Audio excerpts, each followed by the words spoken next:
Tolmin. Para este video vamos a hablar de Tolmin y su libro Cosmópolis y nos vamos a centrar en el capítulo 1. ¿Por qué en el capítulo 1? Nada más, porque es lo que me van a tomar y no pienso leer más que eso. Así que, bueno, vamos a empezar. Tolmin se va a preguntar cuándo comienza y termina la modernidad. Pensemos, ¿cuándo comienza en realidad y termina la modernidad para ustedes?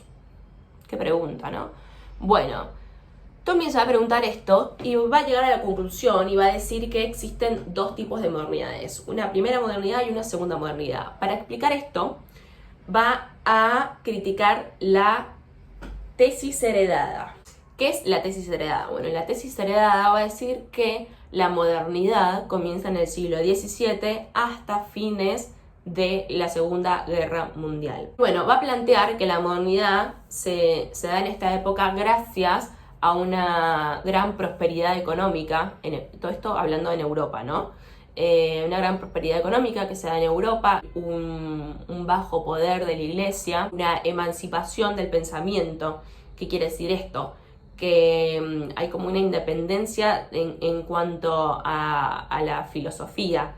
Es decir, que se va a dejar de apelar a pensadores medievales para poder acceder a verdades certeras. Hay innovaciones hay innovaciones impresionantes en el terreno de la física y la astronomía. Hay un origen de un nuevo modo de filosofar. Acá tenemos a Descartes, con toda su tesis sobre la duda y pienso, luego existo. Y también se va a decir que en esta época se da el desarrollo de la imprenta, lo cual va a promover a una democratización de la información, es decir que ciertos textos se van a poder divulgar, entonces todos vamos a poder acceder a ciertos conocimientos. Pero, ¿qué va a decir Tolmin? Tolmin va a ir en contra de esta tesis heredada. Va a decir que es una tesis falsa o exagerada. ¿Por qué? Va a decir que en realidad los hechos históricos revelan que había una gran crisis económica, había mucha presencia de la iglesia. Recordemos que tenemos la guerra de los 30 años, que bueno, no voy a explicar qué es porque si no se me va a hacer larguísimo el video, pero si no googleen guerra de los 30 años.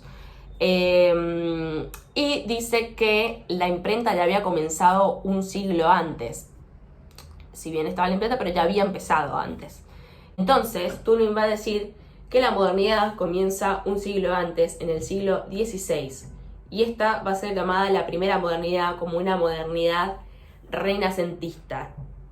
Y va a haber una modernidad en el siglo XVII, pero esta va a ser la segunda modernidad, que va a ser una modernidad científica y filosófica. ¿Qué es lo que sucede en esta segunda modernidad? Van a haber 4 deducciones, que las voy a leer porque no las entiendo, pero bueno, las voy a leer igual. Dice 4 deducciones. En la segunda modernidad, bueno, se dice adiós al renacimiento, es decir, era lo que se venía dando en la primera modernidad, y dice que se pasa de lo oral a lo escrito, es decir, de la retórica a la lógica. Lo teórico pierde importancia. Se va a pasar de lo local a lo general y de lo temporal a lo atemporal. Pero esto es lo más importante, se pasa de lo particular a lo universal.